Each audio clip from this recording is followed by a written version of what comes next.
এটা হচ্ছে ইয়া হাতি মুখ যেটা বলছি, কারুকার্যটা দারুণ আছে।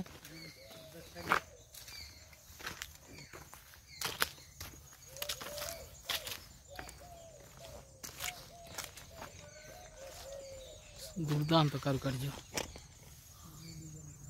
30 ফুট বলছি, এটা সব দিকে বেশি হবে না।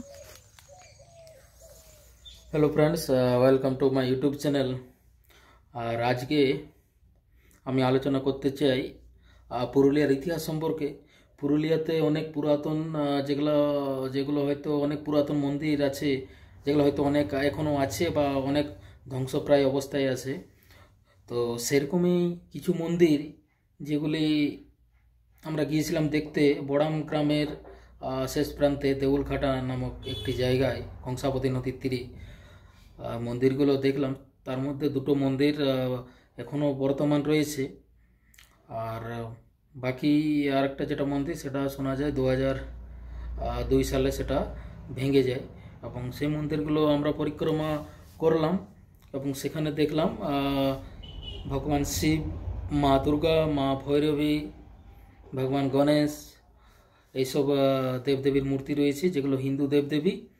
তো সেসবের পরিক্রমা করলাম, তো সেগুলোই আপনাদের সাথে আমরা শেয়ার করতে চাই। তো আপনারা ভিডিওর সঙ্গে যুক্ত থাকুন, সঙ্গে থাকুন এবং দেখতে থাকুন পাল ও সেন যুগের সেই পুরাতন মন্দির যেগুলি সেই সময় বানানো হয়েছিল এবং সেগুলি এখনও কী অবস্থায় রয়েছে।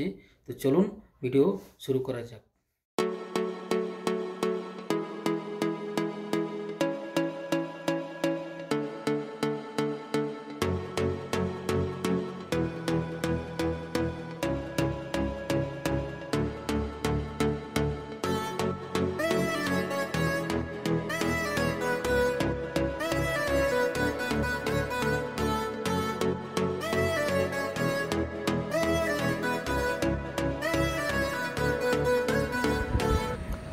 আমরা যেতে যেতে এক জায়গায় দাঁড়ালাম এবং যেখান থেকে অযোধ্যা পাহাড়ের খুব সুন্দর ভিউ দেখা যাচ্ছে সেটা আমরা ক্যামেরা বন্দি করলাম। আপনারা দেখছেন সুন্দর ভিউ এবং পুরোটা দেখা যাচ্ছে, জুম করলাম, খুব সুন্দর ভিউ দেখা যাচ্ছে অযোধ্যা পাহাড়। এরপর আবার যাত্রা শুরু করলাম।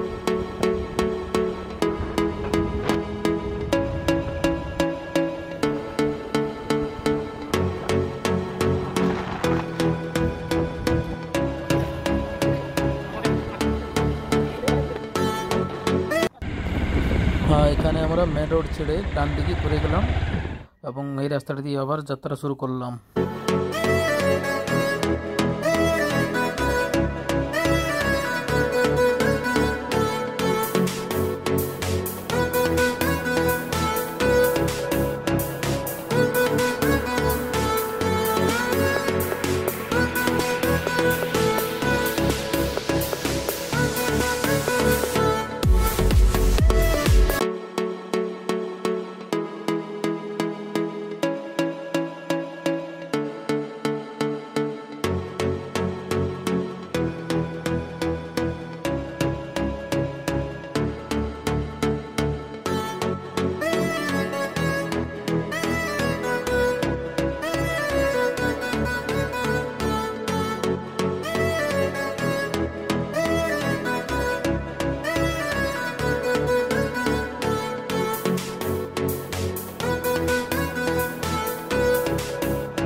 ফাইনালি আমরা পৌঁছে গেলাম দেউলঘাটা।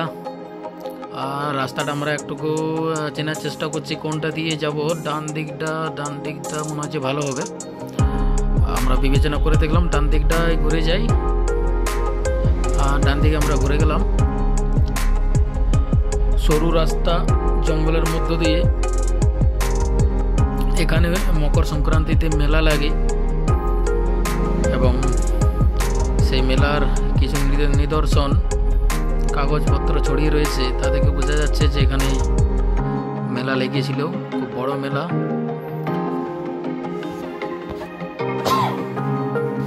আমরা এগিয়ে গেলাম, ওই যে বড় মন্দির দেখা যাচ্ছে দেউল। আমরা পৌঁছে গেলাম মন্দির চত্বরে প্রায়।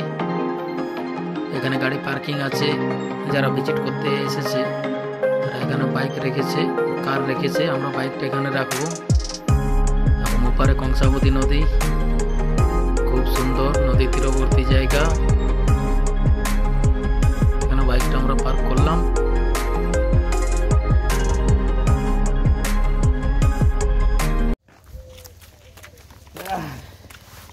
মন্দিরগুলা না পুরানো, এমনি সেম মন্দির আমরা দেখেছিলাম পাক বেরিয়াতে বল। আমরা যতই সামনের দিকে এগিয়ে যাচ্ছি ততই ইতিহাসের ঝলক দেখতে পাচ্ছি। পুরাতন ঐতিহাসিক মন্দির এবং পুরাতন জায়গা। এই দেউলঘাটা মন্দির সম্পর্কে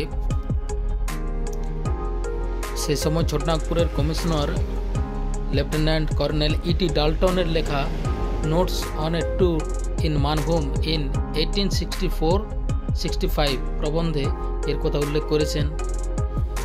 এছাড়া ভারতীয় পুরাতত্ত্ববিদ জেডি বেগলার তিনি তার report on a tour through the Bengal provinces in 1872-73 সেই প্রবন্ধে উনি বড়াম গ্রামের মন্দিরের কথা উল্লেখ করেছিলেন। তো আমরা এক এক করে পুরো জায়গাটায় ঘুরে দেখব। কিছু দেখা যাচ্ছে আধুনিক ঘর করে বা আধুনিক বাড়ি নির্মাণ করে, কিছু আবার নতুন মন্দির স্থাপন করা হয়েছে। একটা পুরাতন মন্দির দেখা যাচ্ছে যেখানে একটি ষাঁড়ের মূর্তি আছে, বোঝা যাচ্ছে এটা শিব বাবার মন্দির। তো আমরা একটু এগিয়ে যাই, দেখি ভিতরে কি আছে। মন্দিরটা অনেক পুরাতন মনে হচ্ছে, দেখে বোঝা যাচ্ছে। আর সামনে এগোলাম, এখানে শিবলিঙ্গ দেখা যাচ্ছে, বোঝা যাচ্ছে এখানে শিবের পূজা করা হয়। এখানে ষাঁড় বাবা আছে। এটা একটা মন্দির দেখলাম, এদিকে একটা মন্দির রং করা আছে।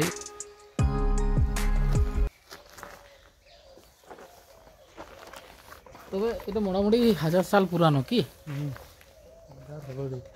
কিন্তু মন্দিরগুলো পরে হয়তো রিপেয়ার করা হয়েছে। তাছাড়া করেওছে এটা, এগুলা সে পৌরাণিক কথা। যেমন আমরা পাকবিরাতে দেখেছিলাম সেই স্টোনগুলা, এখানে যেমন এখানে কি পাথরের পায়ের ছাপ কিছু আছে। এখানে একটি গণপতি বাপ্পার ছোট্ট একটা মূর্তি দেখলাম, মনে হয় এটি বর্তমান সময়ে করা হয়েছে এবং বেদির উপর স্থাপন করা হয়েছে। খুব সুন্দর দেখতে লাগছে। জয় গণপতি বাপ্পা। এখানের অন্যতম আকর্ষণ হলো যে এখানকার যে প্রস্তর নির্মিত বা পাথর নির্মিত যে মূর্তিগুলি, সেগুলি এরকম কক্ষ করে বা ঘর বানিয়ে খুব সুন্দরভাবে যত্ন সহকারে রাখা হয়েছে। দেখতে পাচ্ছেন আপনারা, এখানে একটি প্রস্তর নির্মিত খুব সুন্দর একটি গণপতি বাপ্পার মূর্তি, যেটি চতুর্ভুজ মূর্তি, যেটি পদ্মের উপর দণ্ডায়মান আছে এবং এটির উচ্চতা বর্ণনা করা হয়েছে 3 ফুট, যেটি বর্ণনা করেছেন পুরুলিয়ার ইতিহাস গবেষক সুভাষ রায় মহাশয়। উনি এটি বর্ণনা দিয়েছেন 3 ফুট উচ্চতা, পদ্মের উপর দণ্ডায়মান চতুর্ভুজ মূর্তি। আপনারা দেখছেন খুব সুন্দর মূর্তি এবং যত্ন সহকারে রাখা আছে। এখানে পূজা করা হয় এবং এই ঘরটির মধ্যে রাখা আছে খুব সুন্দরভাবে। আমরা বাইরে বেরিয়ে পড়লাম। এখানে যেটি দেখতে পাচ্ছেন, এখান দিয়ে কংসাবতী নদী দেখা যাচ্ছে, এটি দিয়ে কংসাবতী নদী যাওয়া হয়। আর দেখছেন জায়গাটা খুব সুন্দর, অনেক বড় এরিয়া। এখানে একটি রাধে গোবিন্দর মন্দির দেখা যাচ্ছে, যেটি হয়তো বর্তমান সময়ে করা হয়েছে।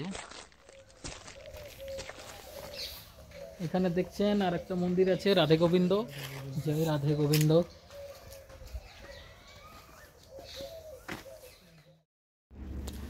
হ্যাঁ, এখানে দেখলাম একটা বেদি করা আছে এবং বেদির মধ্যে ত্রিভুজ আকৃতি একটা দেখলাম। এখানে মনে হয় কিছু পূজা করা হতো। আর এই সমস্ত কক্ষে যেসব পুরাতন মূর্তিগুলি বর্ণিত করা হয়েছে, সেই সব মূর্তিগুলি এসব কক্ষে রাখা হয়েছে যত্ন সহকারে। এখানে দেবী মূর্তি আছে, মা দুর্গা মূর্তি, যেটি উচ্চতা 4 ফুট। আবার আবার আরেকটি কক্ষে গেলাম।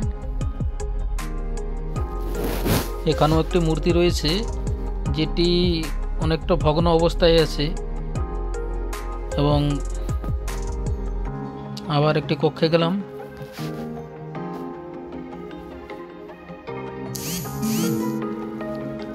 এখানেও দেবী মূর্তি আছে যেটার উচ্চতা 4 ফুট বর্ণনা করা হয়েছে, এবং এটি একটি পদ্মের উপর দাঁড়িয়ে আছে। চতুর্ভুজা দেবী মূর্তি, খুব সুন্দর লাগছে দেখতে মায়ের মূর্তি।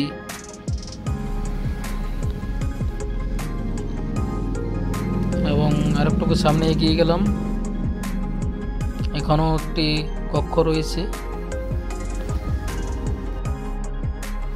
এটিতে যতদূর সম্ভব শিবলিঙ্গ মনে করা হলো।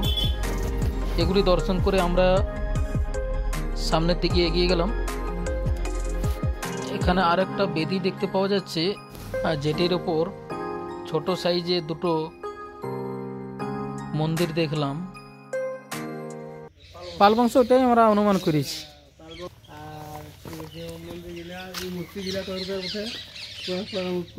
পুরানো মূর্তি। আপনার বাড়ি এখানে? এইখানে আশ্রম বাড়ি দেখাশোনা করেন নাকি? এখানেই থাকেন? এইখানেই থাকি। হ্যাঁ, সে আমরা যখন পাকবিরা তো পাকবিরা তো আমাদের ওইখানে পুঞ্চা থানার কাছে। হ্যাঁ, জৈন মন্দির আছে, আমরা ওদিক থেকেই আসছি। ওইখানেও আমরা গেছিলাম।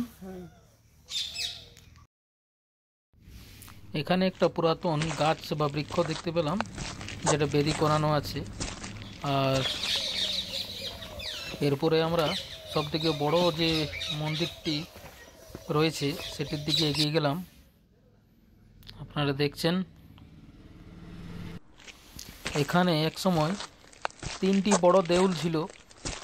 তো 3টির মধ্যে শোনা যায় একটি দেউল নাকি 2002 সালে ভেঙে পড়ে। এখন বর্তমানে 2টি দেউল রয়েছে, সবথেকে বড় এটি। আমরা সেই ঐতিহাসিক মন্দিরের দিকে এগিয়ে যাচ্ছি, যেটির বর্ণনা ছোটনাগপুরের কমিশনার ইটি ডাল্টন দিয়েছিলেন তার প্রবন্ধে। এই মন্দিরটির উচ্চতা তিনি অনুমান করেছিলেন প্রায় 60 ফুট, এবং মন্দিরের উপরের অংশটি ক্ষয়প্রাপ্ত হয়ে গেছে। এবং মন্দিরটির কারুকার্য দেখে তিনি অবাক হয়ে গিয়েছিলেন। ইটি ডাল্টন তার প্রবন্ধে উল্লেখ করেছেন যে মন্দিরগুলিতে যে ইট ব্যবহার করা হয়েছে তা এতটাই নিখুঁত ছিল, মনে হয়েছিল যেন ইটগুলি যন্ত্রের সাহায্যে তৈরি করা হয়েছিল। এবং ইটগুলি এত নিখুঁতভাবে বসানো হয়েছিল যে এর কারুকার্য দেখলেই মন জুড়িয়ে যায়। আমি কিছুটা ভিতরের দিকে এগিয়ে যাচ্ছি। এখানে এটি শিবলিঙ্গর মতন মনে হলো, কিন্তু জায়গাটা খুব একটা পরিষ্কার করা নেই, ওই জন্য বুঝতে অসুবিধা হচ্ছে।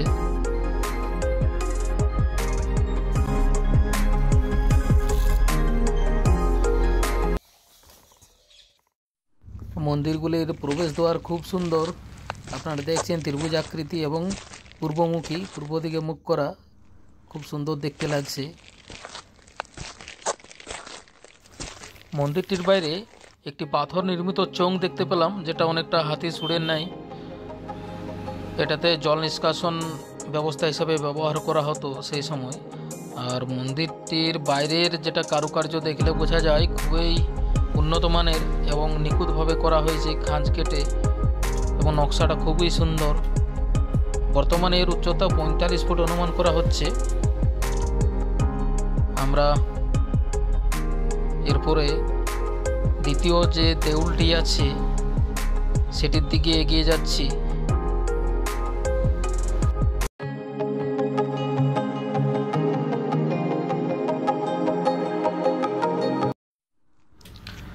যেতে যেতে দেখলাম এখানে একটি পুরাতন মন্দির রয়েছে, এবং চারিদিকে অনেক পুরাতন পাথর ছড়িয়ে ছিটিয়ে রয়েছে। বোঝা যাচ্ছে এখানেও এককালীন মন্দির ছিল। এখানেও দেখলাম ভগবান শিবের পূজা করা হয়, শিবলিঙ্গ স্থাপন করা আছে, এবং মন্দিরটি খুবই পুরাতন মনে হলো,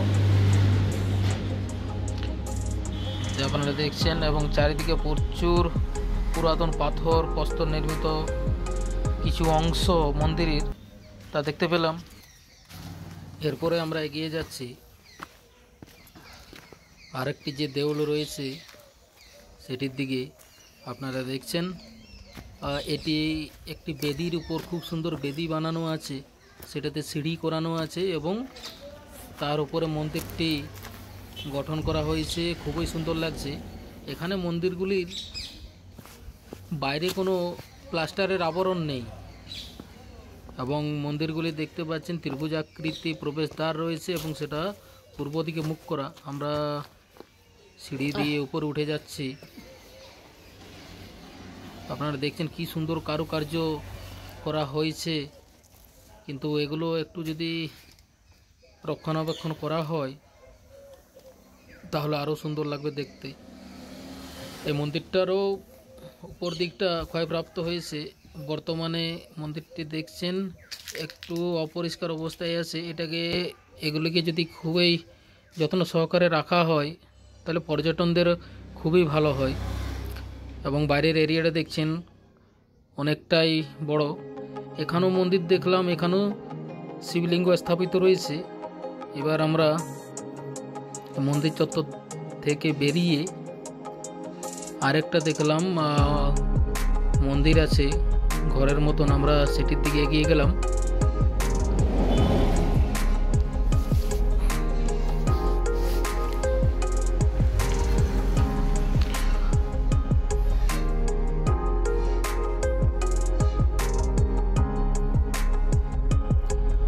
এখানে দেখলাম এখানেও শিবলিঙ্গ স্থাপিত রয়েছে।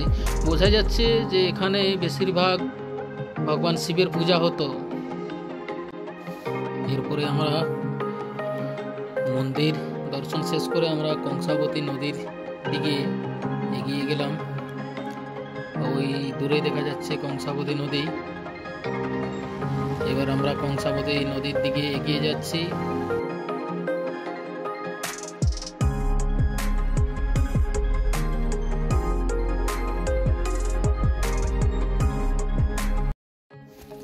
এই দেখছেন, এই হচ্ছে কংসাবতী নদী বা কাঁসাই। জল কিছুটা কম বইছে, কারণ এখন জানুয়ারি মাস চলছে। বর্ষাকালে জলের পরিমাণটা বেশি থাকে।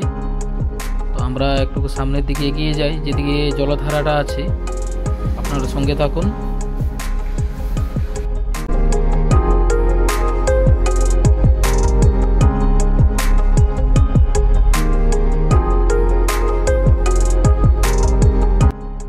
হ্যাঁ, এইদিকে জলধারাটা আছে, এদিক থেকে জলের বেগটা বেশি। আপনারা দেখুন, আপনাদিকে জলের শব্দটা শোনাচ্ছে, কি সুন্দর লাগবে।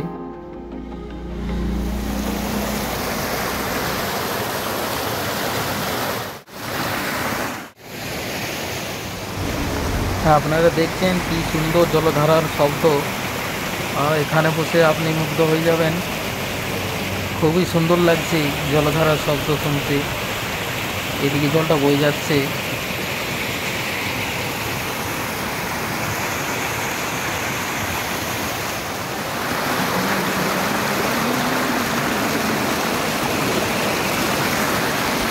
এখানে বসে আপনি কিছুটা সময় কাটাতেই পারেন জলধারার শব্দ শুনে।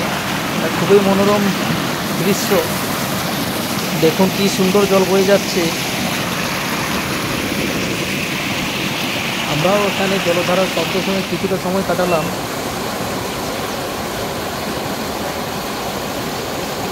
কি সুন্দর অনুভূতি হচ্ছে বোঝাতে পারবো না। খুবই মনোরম দৃশ্য। আপনারা আসুন, এখানে দেখে যান। খুবই সুন্দর দৃশ্য। আর এই জলধারার মধ্য দিয়ে ভিডিওটি শেষ করছি। ভালো লাগলে চ্যানেলটিকে সাবস্ক্রাইব করে দেবেন এবং নোটিফিকেশান অন করে দেবেন। হ্যালো ফ্রেন্ডস, আপনারা দেখলেন দেউলঘাটা মন্দির এবং মন্দিরগুলির বর্তমান অবস্থা কী রকম, কেমন অবস্থায় এসে আপনারা দেখলেন এবং আমি যতদূর সম্ভব আপনাদেরকে বোঝাবার বা দেখাবার চেষ্টা করলাম। এবং তার সাথে কংসাবতী নদীর যে মনোরম দৃশ্য সেটা তুলে ধরলাম। ভালো লাগলে চ্যানেলটিকে সাবস্ক্রাইব করে দেবেন, নোটিফিকেশান অন করে দেবেন এবং লাইক কমেন্ট শেয়ার অবশ্যই করে দেবেন। আসুন, এখানে দেখে যান। খুবই সুন্দর ঐতিহাসিক জায়গা। সে পাল ও সেন যুগের মন্দির। আপনারা ঘুরে যান, তো ভিডিওটা ভালো লাগলে সাবস্ক্রাইব করে দেবেন। ধন্যবাদ ভিডিওটি দেখার জন্য। দেখা হচ্ছে পরবর্তী ভিডিওতে। আর আমার আরেকটি ভিডিও আছে পাকবিররা জৈন টেম্পল, যেটি আমি ডেসক্রিপশনে লিঙ্ক দিয়ে রেখেছি, আপনারা চাইলে ওটাও দেখতে পারেন, ওটা হিন্দি ভার্সনে করা আছে। তো ধন্যবাদ, ভালো থাকবেন, সুস্থ থাকবেন, নমস্কার।